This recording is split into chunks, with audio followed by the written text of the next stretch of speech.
Terorisme di ruang cyber, mungkinkah?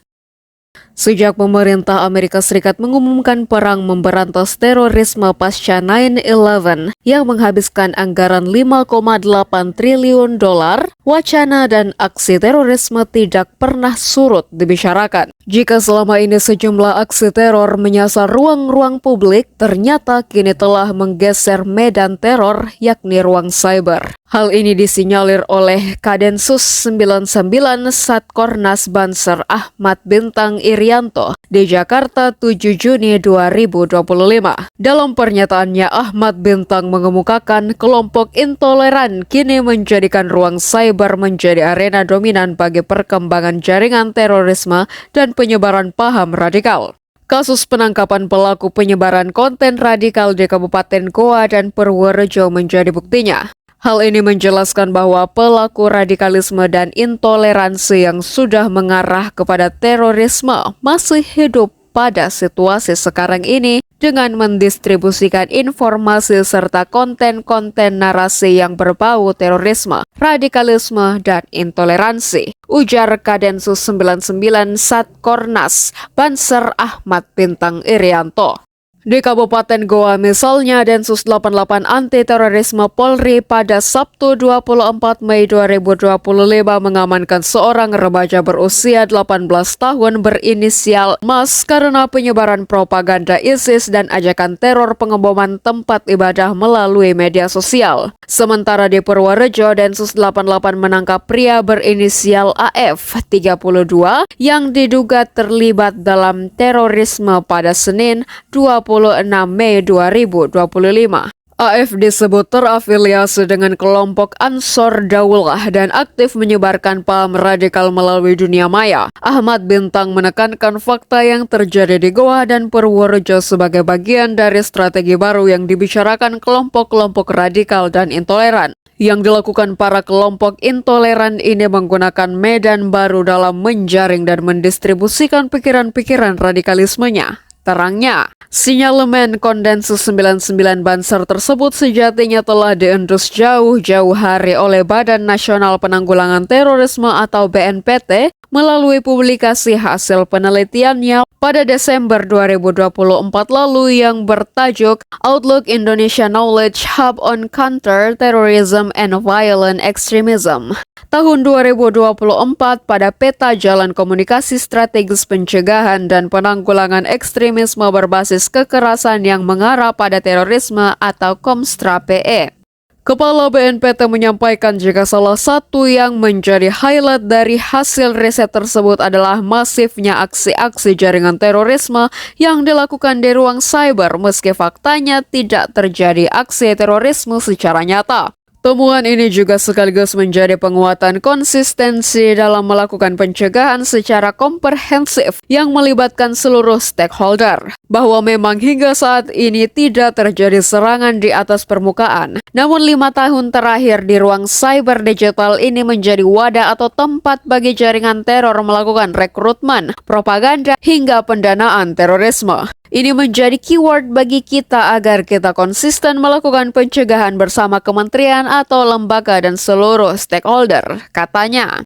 Berdasarkan data survei Global Terrorism Index tahun 2024, Indonesia tergolong ke dalam negara dengan dampak terorisme menengah atau medium impacted dari 99,7% populasi dunia. Penurunan tren serangan terorisme ini mencerminkan efektivitas program pemerintah dalam penanggulangan terorisme selama 2024.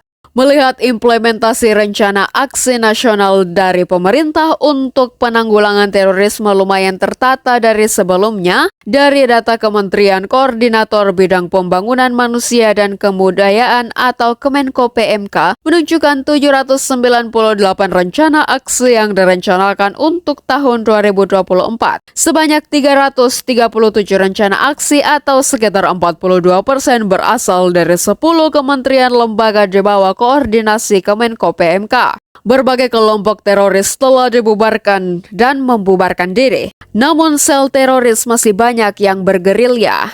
Selama 2024, perang terbuka memang tidak ada, tetapi perang media sosial masih banjir konten radikal. Hal ini mengindikasi bahwa terorisme di Indonesia memasuki babak baru. Ada era baru ini, terorisme kemudian menyasar melalui jaringan media atau disebut dengan teror media. Adanya teror media ditandai dengan adanya teroris melakukan propaganda dan perekrutan melalui media AI. Sementara dalam pendanaan dan platform terenkripsi untuk komunikasi memanfaatkan cryptocurrency. Tren ini dipakai teroris untuk memaksimalkan media sekaligus sebagai cara baru untuk berinteraksi dengan lintas generasi, utamanya generasi Z dan milenial. Dengan media sosial, mereka menargetkan generasi muda. Generasi ini dipilih karena terlalu banyak hidup di media, tetapi lupa jalan kritisisme. Saring sebelum sharing. Sepanjang tahun 2024, Badan Nasional Penanggulangan Terorisme atau BNPT bersama Kementerian Komunikasi dan Digital atau KOMDIG berhasil memblokir sebanyak 180.954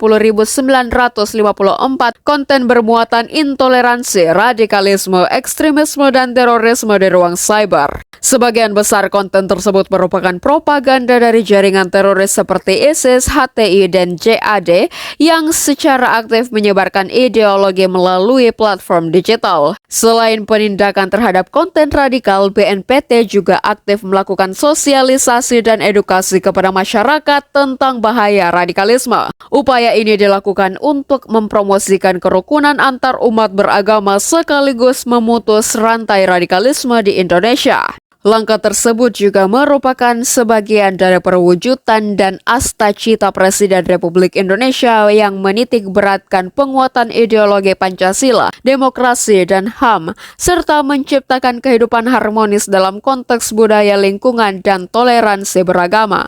Upaya menanggulangi penyebaran konten-konten intoleran melalui ruang cyber telah dilakukan. Setidaknya upaya ini dilakukan misalnya Badan Nasional Penanggulangan Terorisme Republik Indonesia dan Koordinator Nasional untuk Penanggulangan Terorisme dan Keamanan Belanda memperkuat pencegahan terorisme di ruang cyber melalui penandatanganan Nota Kesepakatan HAMAN atau Memorandum of Understanding atau MOU di Jakarta 10 Maret. Kepala BNPT Republik Indonesia Komisaris Jenderal Polisi Edi Hartano saat dikonfirmasi di Jakarta Selasa mengatakan kolaborasi tersebut akan lebih menitik beratkan pada pencegahan penyebaran paham radikalis terorisme di dunia maya. BNPT berharap dengan MOU ini, kedepannya kami dengan pemerintah Belanda lebih efektif dan fokus kepada pencegahan terhadap tindak pidana terorisme, khususnya penyebaran paham radikal terorisme di ruang cyber. Upaya ini tentu dilakukan untuk mencegah penggunaan media sosial atau cyber untuk menyebarkan konten-konten yang cenderung intoleran, provokatif, dan ekstremis. Sebab selama ini internet dan media sosial menjadi sarana efektif bagi penyebaran ideologi ekstrem, memperkuat dan menciptakan echo chamber atau menumpuk radikalisme.